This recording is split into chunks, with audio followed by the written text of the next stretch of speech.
금요일에 새벽에 만나는 하나님 오신 여러분들을 우리 예수님의 이름으로 축복합니다. 같이 기도하고 시작하겠습니다. 하나님 감사합니다. 오늘 이날도 하나님이 우리에게 주시는 선물입니다. 선물은 늘 기대감이 있고, 선물은 늘 마음을 들뜨게 만들고, 또 선물을 받는 순간 우리가 풍요해지고 감사하는 마음이 생깁니다. 이 하루를 선물로 주셨을 때에는 우리가 이 하루 가운데 풍요함을 느끼고 감사를 느끼고 기뻐하라고 말씀하신 하나님의 메시지를 이 아침에 받고, 우리가 하루하루 오늘 살아갈 때 순간순간마다 혹시라도 감사가 떨어질 만할 즈음에 말씀을 기억하고 다시 감사하게 하시고, 또 하나님 안에서 우리 기대가 사라지려고 할 때마다 말씀을 기억하면서 우리 안에 기대가 충만해지게 하여 주시옵소서. 하나님께 감사와 찬양을 드립니다. 예수님의 이름으로 기도합니다. 아멘. 오늘 우리에게 주시는 말씀은 에베소서 6장입니다. 에베소서 6장 1절에서 4절까지의 말씀입니다. 에베소서 6장 1절에서 4절입니다. 우리 같이 1절부터 4절까지 읽겠습니다. 자녀들아, 주 안에서 너희 부모에게 순종하라. 이것이 옳으니라. 내 아버지와 어머니를 공경하라. 이것은 약속이 있는 첫 계명이니 이로써 내가 잘되고 땅에서 장수하리라. 또 아비들아, 너희 자녀를 노엽게 하지 말고 오직 주의 교훈과 훈계로 양육하라. 오늘은 자녀와 부모와의 관계에 대해서 이야기합니다. 참 어려운 주제입니다. 왜냐하면 가정마다 살아온 환경이나 여건이 다 틀리고 히스토리가 다릅니다. 그로 인해 어떤 가정은 굉장히 자녀와 부모의 관계가 정말로 화목합니다. 그런데 어떤 가정은 너무너무 힘들고 어렵습니다. 이걸 하나의 잣대 가지고 다 설명할 수가 없습니다. 왜냐하면 조금 전에 말한 대로 히스토리가 다 있기 때문에 그렇습니다. 그래서 누가 거기에 대해서 쉽게 충고나 또 조언이나 이야기하기가 어렵다는 거죠. 그러나 오늘 우리에게 성경에서 말하는 아주 구체적이지는 않지만, 그러나 근원되는, 근본되는, 중심이 되는 것들은 우리가 같이 살펴보려고 합니다. 1절에 먼저 보니까 자녀에게 하는 말입니다. 자녀들아, 주 안에서 너희 부모에게 순종하라. 이것이 옳으니라.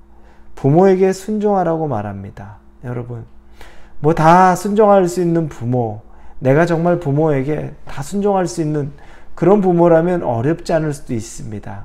그러나 어떤 사람들은 부모에게 받은 상처가 너무 크고, 또 부모가 요구하는 것이 내가 감당할 수 없는 것들이 되기도 하고, 그리고 내가 이해할 수 없는 일들이 있기도 하고, 여러 가지 이유로 순종 못할 때가 분명히 있습니다. 또 자라면서 사춘기라든지 또 인생의 어떤 청년의 격변기를 겪을 때에는 이유 없이 그럴 수도 있습니다.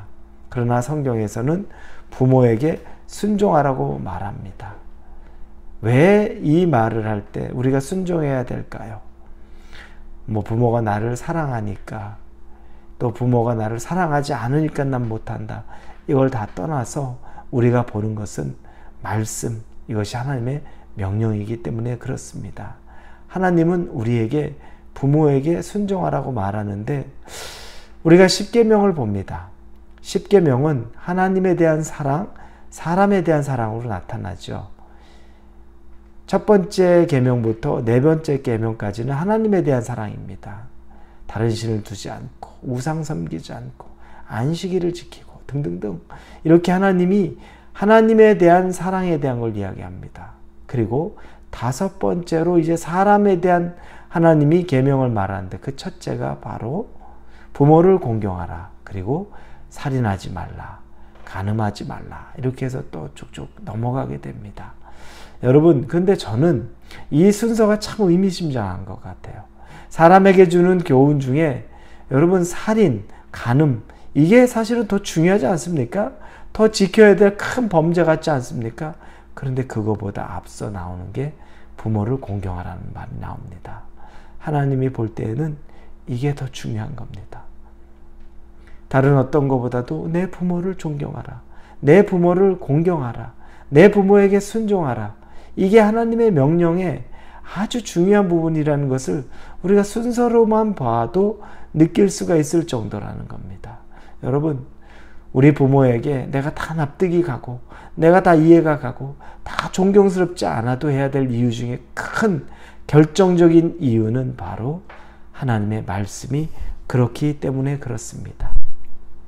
두 번째는 이렇게 부모를 공경하고 순종하는 것이 하나님이 기뻐하는 일이라고 말합니다. 우리 골로새서 3장 20절에 보면 이렇게 쓰여 있습니다. 특히 세 번역에 보면 이렇게 쓰여 있습니다. 자녀된 이 여러분, 모든 일에 부모에게 복종하십시오. 이것이 주님을 기쁘게 해드리는 일입니다.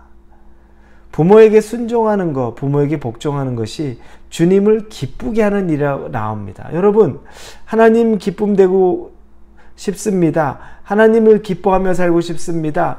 하나님에게 즐거움 되기를 원합니다. 라고 얘기하죠. 그러면 여러분, 부모에게 순종하는 일 빼먹어서는 안 됩니다. 이것이 주님을 기쁘게 한다는 겁니다. 왜냐하면 보이지 않는 하나님, 그러나 보이는 부모를 통해서 우리가 보이지 않는 하나님을 사랑할 수 있는 것을 보게 된다는 거죠. 이 두 가지입니다. 말씀에 계명에 나와 있고 또 하나 하나님을 기쁘게 하는 일 중에 하나가 부모를 공경하고 순종하라는 겁니다. 여러분, 이것들을 절대 쉽게 여기지 마십시오. 그럼 어떻게 순종하고 복종하는 걸까요? 그 중에 가장 우리가 할 수 있는 첫 번째 것은 여러분이 말을 따뜻하게 하는 겁니다. 여러분의 부모에게 여러분이 한마디 한마디 하는 것을 마음을 싣고 말을 따뜻하게 하십시오. 여러분이 부모로부터 따뜻한 말을 못 들었다 할지라도 여러분은 하나님을 기쁘게 하기 위하여 말을 따뜻하게 하는 습관을 들일 수 있기를 바랍니다. 오늘 하루 잘 지내셨어요? 어떻게 지내셨어요? 보고 싶었어요? 사랑합니다. 뭐 필요한 건 없으세요? 너무너무 잘하셨네요. 존경스럽습니다. 이런 여러분이 할 수 있는 짧은 말이라도 표현하실 수 있기를 바랍니다. 표현하지 않으면 모릅니다. 우리의 부모의 세대는 표현 못하는 경우들이 주변에 너무 많죠. 다 그런 건 아니지만 많은 부모님들이, 특히 또 뭐 지방에 계시는 분들이면 더 그럴 수도 있습니다. 그렇다고 우리까지도 표현 못할 이유는 없습니다. 여러분의 사랑의 표현을 언어로 담아서 실질적으로 여러분이 적용해 보실 수 있기를 바랍니다. 자, 우리가 이렇게 부모를 순종하고 공경한다면 그 결과는 어떻습니까? 우리에게 주시는 결과가 큰 일이 나옵니다. 이로써 네가 잘되고 땅에서 장수하리라. 3절에. 근데 여러분, 진짜 부모 순종하고 공경했더니 다 장수하고 다 성공했습니까? 아니요, 그렇지 않은 경우 많아요. 왜 이런 말이 있을까요?